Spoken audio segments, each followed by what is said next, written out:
Hi, I'm Danny Jones, and been doing some work on this 12-inch plate glass mirror blank. Some of you might have seen that in previous videos. This blank is one that I cast myself.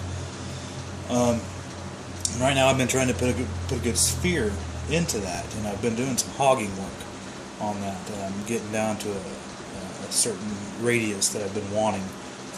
In a previous video, I had showed the measurements here on the left is what I had before, and that was by the spherometer. It was 26 thousandths, 27 thousandths, and 28 thousandths, and I want 38 thousandths across the diameter of the mirror. And I've finally gotten pretty close. I've got 38 thousandths in the center, and in the middle, pretty much clear out to about the 75 or 80% zone.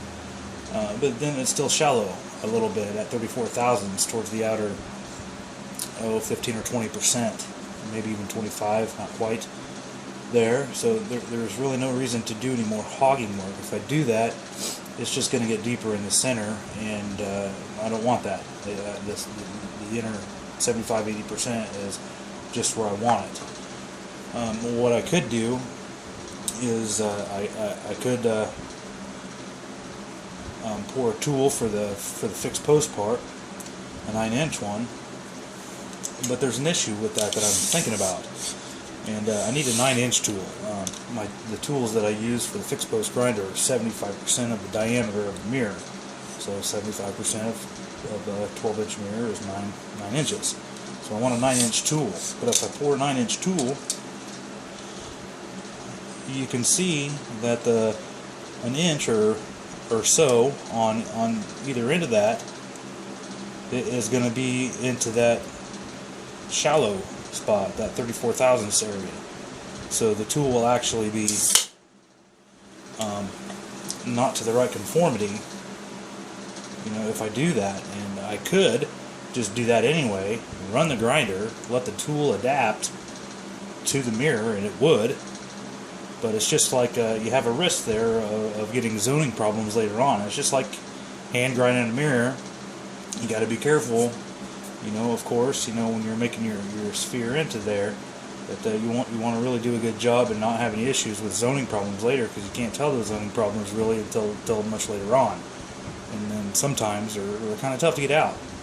So to remedy this, so that I can either reduce or not have zoning problems later on, what I've done is I've got this little it's a 6.5 inch dental plaster and tile tool, and it's already got a 38 thousandths curve on it, and a lot of the mirrors that I do have 38 thousandths on there because I like that focal length, and it's pretty common for people to want that.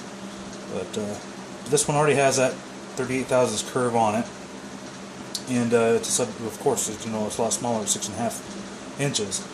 So what I think I'm going to do is I've been using 36 grit, and to remove this glass a little bit more rapid to get that curve right. And now that it's pretty close, so I don't want to overdo it by using too big a grit. So I'm going to switch it up a little bit. I'm going to go to number 80 silicon carbide. And what I'll do is I'll take that 6.5 inch tool, and I'll run the center of that tool right up the damage zone here, or that low area, and while the table is running. And what I'll do is I'll use a tangential stroke, straight forward and straight back. But I'm also going to vary that stroke a little bit, because I want to blend that action into the center a little bit, because I don't want to create a zone around that mark by only using a tangential stroke. Or there's other strokes that you can use, but one of the strokes that I like to use is the tangential with a little bit of V to it. So I'll use the 80 grit, and I'll just start out with a tangential stroke with a V, and then it'll go something like 1, 2, stroke to the right, 1, 2, stroke to the right. And what that stroke to the right does is it blends that action into the inner zones that's already correct, so it kind of spreads out the damage, or blends that in there, so we don't create a zone right here. And after a few minutes of that, I'll switch that up yet, and I might go 1, 2, 3 stroke to the right, 1, 2, 3 stroke to the right, and I'll vary that back and forth for a little bit, and I might finish it off with a little bit of an oval there, and I just want to blend that action into the inner zones, and I want to keep these measurements the same while I deepen this outside a little bit. With that tool that's already at 38 thousandths. So that will I think was going to reduce zoning problems later on. It'll be well blended, and then I'll pour a new tool, and then we'll move down the grit scale from there. So that's where I'm kind of at on this. I'm just about 15 or 20 minutes of work here to get this spherical according to the spherometer, and then I'll be able to start moving down the grit scale. So thanks for watching.